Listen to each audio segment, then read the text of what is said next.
कांग्रेस बोली, मोदी ने अडानी को बचाने की साजिश रची, जिस सेबी को जांच सौंपी वह घोटाले में शामिल। हिंडनबर्ग रिपोर्ट में संसदीय जांच की मांग।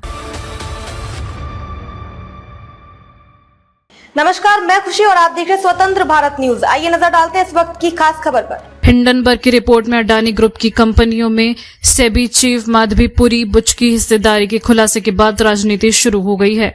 कांग्रेस ने कहा है कि नरेंद्र मोदी ने जांच के नाम पर अपने परम मित्र अडानी को बचाने की साजिश रची है। कांग्रेस ने एक्स पर लिखा, अडानी महाघोटाले की जांच सेबी को दे दी गई। अब खबर है कि सेबी के चीफ माधवी बुच भी अडानी महाघोटाले में शामिल हैं।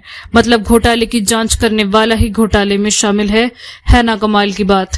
कांग्रेस ने कहा है कि इस महाघोटाले की सही जांच सिर्फ ज्वाइंट पार्लियामेंट्री कमेटी जेपीसी से हो सकती है। हालांकि मोदी सरकार जेपीसी बनाने को तैयार नहीं है।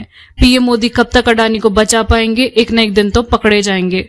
कांग्रेस महासचिव जयराम रमेश ने भी हिंडनबर्ग रिपोर्ट को लेकर सेबी चीफ माधवीपुरी बुच पर गंभीर आरोप लगाए हैं। उन्होंने एक्स पर बयान जारी किया, जिसे कांग्रेस ने भी शेयर किया है। उन्होंने दावा किया कि 2022 में सेबी चीफ बनने के तुरंत बाद माधवीपुरी बुच ने गौतम अडानी के साथ 2 मीटिंग्स की, जबकि उस समय सेबी कथित तौर पर अडानी के लेन देन की जांच कर रहा था। जयराम ने कहा कि संसद का मानसून सत्र 12 अगस्त तक चलने वाला था। हालांकि इसे 9 अगस्त को अचानक अनिश्चितकाल के लिए स्थगित कर दिया गया। अब हमें इसका कारण पता चला। कांग्रेस महासचिव ने बयान में लिखा, हिंडनबर्ग रिपोर्ट से पता चलता है कि माधवी और उनके पति ने बरमूडा और मॉरिशस स्थित ऑफशोर फंड में निवेश किया था। इसी फंड में अडानी के भाई विनोद अडानी और उनके करीबी सहयोगियों चांग चुंग लिंग और नासिर अली शाहबान अहली ने बिजली उपकरणों के ओवर इनवॉइसिंग से कमाए रुपए इन्वेस्ट किए थे। जयराम ने लिखा, सेबी के नियमों का उल्लंघन करके इन फंड्स का इस्तेमाल अडानी ग्रुप की कंपनियों में हिस्सेदारी हासिल करने के लिए किया गया। यह बेहद चौंकाने वाली बात है कि बुच की इन्हीं फंड्स में वित्तीय हिस्सेदारी थी।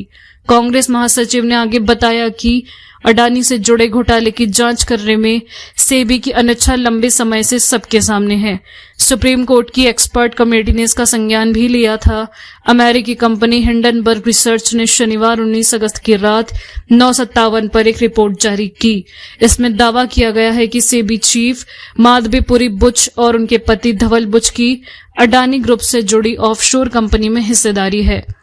विसल ब्लोअर दस्तावेजों के आधार पर हिंडनबर्ग ने दावा किया है कि बुच और उनके पति की मॉरिशस की offshore company global dynamic opportunity fund में हिस्सेदारी है। अब तक के लिए बस इतना ही। फिर होगी आपसे मुलाकात ऐसी एक और खास खबर के साथ। तब तक के लिए नमस्कार और देखते रहिए स्वतंत्र भारत न्यूज। ऐसे ही लेटेस्ट अपडेट्स के लिए हमारे चैनल स्वतंत्र भारत न्यूज को सब्सक्राइब करें और तुरंत नोटिफिकेशन पाने के लिए बेल आइकन प्रेस करना ना भूलें। यदि आप हमें फेसबुक के माध्यम से देख रहे हैं तो हमारे पेज स्वतंत्र भारत न्यूज को फॉलो जरूर करें। धन्यवाद।